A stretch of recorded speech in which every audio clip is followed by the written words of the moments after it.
Good morning student. जैसा कि आपको पता है कि ऑनलाइन क्लास चल रही है और हम आपको वर्कशॉप कैलकुलेशन की क्लास पढ़ा रहे हैं, जिसमें वर्कशॉप कैलकुलेशन में हमारा चैप्टर स्पीड एंड वेलोसिटी चल रहा है, जिसमें हम आज आपको न्यूटन के गति के नियम के बारे में बताएंगे। न्यूटन ने गति के संबंध में 3 नियम दिए थे, जिनको आज हम इस वीडियो के माध्यम से आपको समझाएंगे। तो आज हम न्यूटन के गति का प्रथम नियम पढ़ेंगे। न्यूटन की गति का प्रथम नियम। तो न्यूटन की गति का प्रथम नियम क्या था? यदि यदि कोई वस्तु स्थिर या गतिशील अवस्था में है तो वह उसी अवस्था में रहेगी जब तक उस पर कोई वायु बल ना लगाया जाए। यानी कि हमें गति का प्रथम नियम बताता है ये कोई वस्तु रुकी हुई है तो वो रुकी ही रहेगी, अगर वो गति चल रही है तो वो चलती ही रहेगी जब तक उस पर कोई बाह्य बल ना लगाया जाए। तो ऐसा ऐसा क्यों हो रहा है? ऐसा क्यों हो रहा है? तो ऐसा ऐसा वस्तु के जड़त्व के कारण होता है। तो हम पढ़ेंगे कि जड़त्व क्या होता है। जड़त्व जड़त्व किसी वस्तु का वह प्राकृतिक गुण है जो जो उसकी गामा या गति अवस्था में विरोध करे, जड़त्व कहलाता है। जैसे कोई वस्तु है तो वह रुकी हुई है तो वो विरोध करेगी, तो क्या होगा? वह उसके जड़त्व के कारण ही विरोध करती है। किसी भी वस्तु का द्रव्यमान का मान ही उस वस्तु की जड़त्व का माप होता है। उदाहरण के लिए, जैसे हम किसी गाड़ी में जा रहे होते हैं तो क्या होता है? ड्राइवर अचानक से ब्रेक मारता है तो गाड़ी में जितने भी बैठे हुए लोग क्या होते हैं? आगे की ओर झुक झुक जाते हैं। तो ये क्या है? ये एक जड़त्व का उदाहरण होता है। दूसरा उदाहरण क्या है इसका? पेड़ की शाखाओं को हिलाने पर पत्तों का झड़ना। जैसे कि कोई पेड़ है, अगर हम उसको हिलाते हैं तो क्या होता है? पत्ते गिर जाते हैं, लेकिन उसकी टहनियाँ वहीं की वहीं रहती हैं।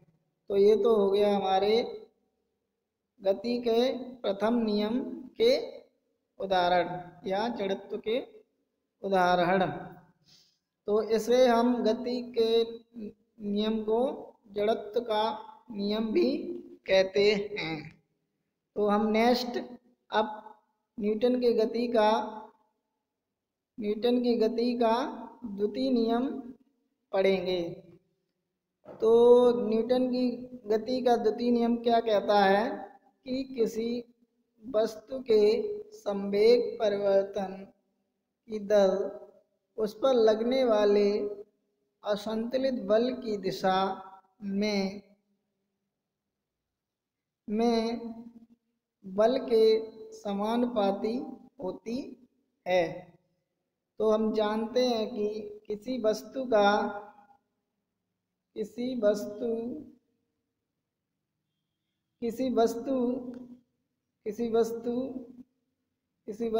संवेग P बराबर एम बी। P बराबर क्या होता है? M B. तो P बराबर क्या होता है? M B. हम एक एग्जाम्पल लेते हैं।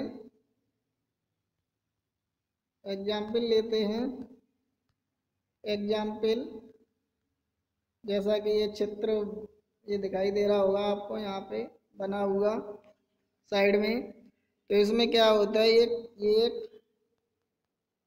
क्या है, एक साइकिल सवार है और एक आदमी ये बीच में खड़ा हुआ है। तो क्या हो रहा है, ये साइकिल सवार सड़क पर आ रहा है और ये आदमी बीच में खड़ा हुआ है। तो क्या होता है, ये साइकिल वाला आके इसको टक्कर मार देता है, इस आदमी को टक्कर मार देता है। तो टक्कर मारने पर पता ही है कि क्या होगा, आदमी को कुछ ना कुछ चोट लगेगी। अगर इसी आदमी को इधर से आ रहा हुआ ट्रक टक्कर मारे तो क्या होगा, तब भी नुकसान होगा। लेकिन क्या हो रहा है, ज़्यादा नुकसान होगा अब, क्योंकि ट्रक का वजन साइकिल सवार के वजन से अधिक है। तो इससे सीधा सीधा पता चल रहा है कि ज़्यादा द्रव्यमान नुकसान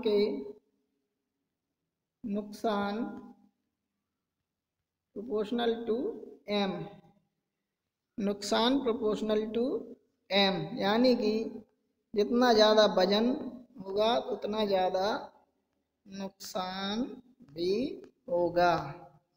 तो ये तो हो गया एक उदाहरण। अब दूसरा उदाहरण, जैसे कि कोई बोतल जैसे कि कोई बोतल की कैप है, बोतल की क्या है, कैप। अगर उसको हम किसी व्यक्ति को मारेंगे तो क्या होगा, उसको कम लगेगी, ठीक है, कम लगेगी।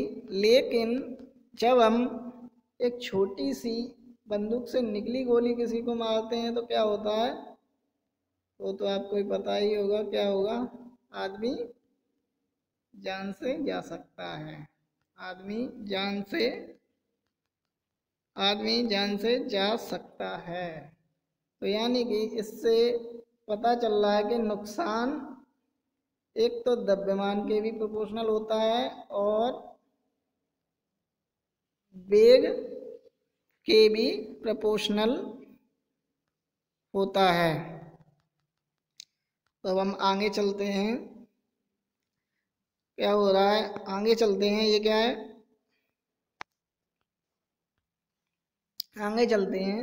न्यूटन की गति के द्वितीय नियम के अनुसार, तो माना एम द्रव्यमान की वस्तु ये है, ठीक है। उसका प्रारंभिक वेग u, प्रारंभिक वेग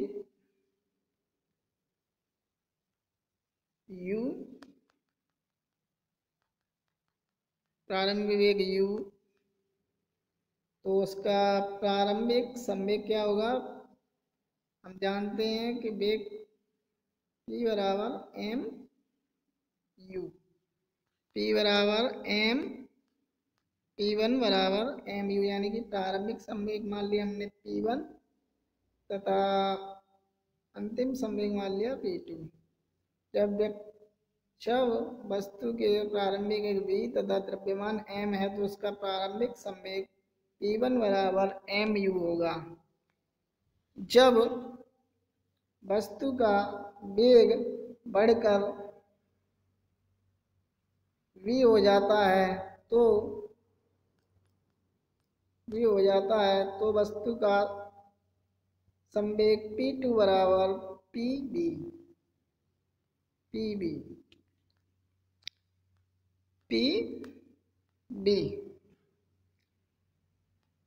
pb तो हम देखेंगे यहाँ पे क्या दे रहा था, वस्तु के संवेग परिवर्तन की दर, तो वस्तु के संवेग परिवर्तन की दर, यानी कि वस्तु के संवेग परिवर्तन यानी कि डेल्टा पी। डेल्टा पी संवेग परिवर्तन P2 माइनस P1। तो यहाँ पे ये दिखा रहा है P2 माइनस, यहाँ पे P1 होगा, ये गलती से लिख दिया है P1। तो हमारा क्या होगा संवेग परिवर्तन यानी कि दर, यानी कि अपॉन टी, ये टी है P2। P2 बराबर पता है, ये मान रख देंगे हम यहाँ पे, और P2 का मान पता ही है, ये है हमारा P2 बराबर P बराबर, यहाँ पे M है, ये गलती से लिखा है, P2 बराबर MB, यानी कि सूत्र रखेंगे तो हो जाएगा MB minus U upon T, U minus T. तो ये यहाँ पे हमारा बन गया है इतना। तो संवेग परिवर्तन हमारा क्या आ गया, MB minus U upon T. हम जानते हैं कि B minus U upon T बराबर क्या होता है, A। क्या होता है A, क्या है हमारा, A क्या है, त्वरण, एसिलेशन, एसिलेशन, ये क्या है हमारा, त्वरण है। तो अब आगे चलेंगे। ये क्या है, इस द्वितीय नियम के परिभाषा के अनुसार प्रोपोर्शनल F प्रोपोर्शनल संवेग परिवर्तन की दर डेल्टा P अपन, ठीक। और यहाँ पे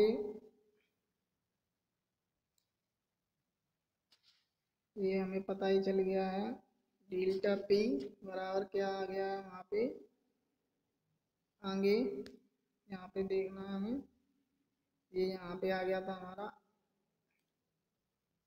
MA अपॉन टी, ठीक है, MA अपॉन टी।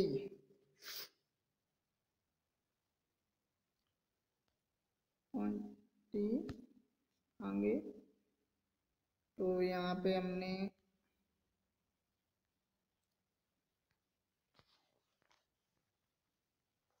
ठीक, तो यहाँ पे लग दिया डेल्टा F बराबर MA, और ये F बराबर KMA,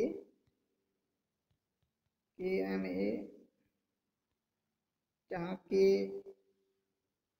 एक स्थिरांक है, एक स्थिरांक है, कि एक स्थिरांक है, इसका मान हम एक मान लेंगे तो हमारा सूत्र आ जाएगा F बराबर MA। तो ये हमारा न्यूटन की गति का द्वितीय नियम बल की परिभाषा को दर्शाता है। इस प्रकार हमने न्यूटन के गति का फर्स्ट और सेकंड नियम लॉ पढ़ लिए,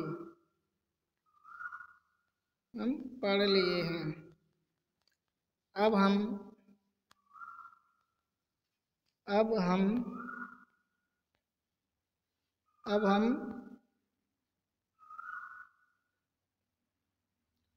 क्या पढ़ेंगे, न्यूटन की गति का लास्ट नियम रह गया है, न्यूटन की गति का क्या रह गया है, लास्ट नियम। उसको हम नेक्स्ट क्लास में पढ़ेंगे, नेक्स्ट क्लास में पढ़ेंगे। वो छोटा सा ही नियम है। नेक्स्ट क्लास में हम न्यूटन की गति का थर्ड लॉ पढ़ेंगे। तब तक सभी स्टूडेंट पढ़ते रहिए, घर पे रहिए आराम से। धन्यवाद। नमस्कार।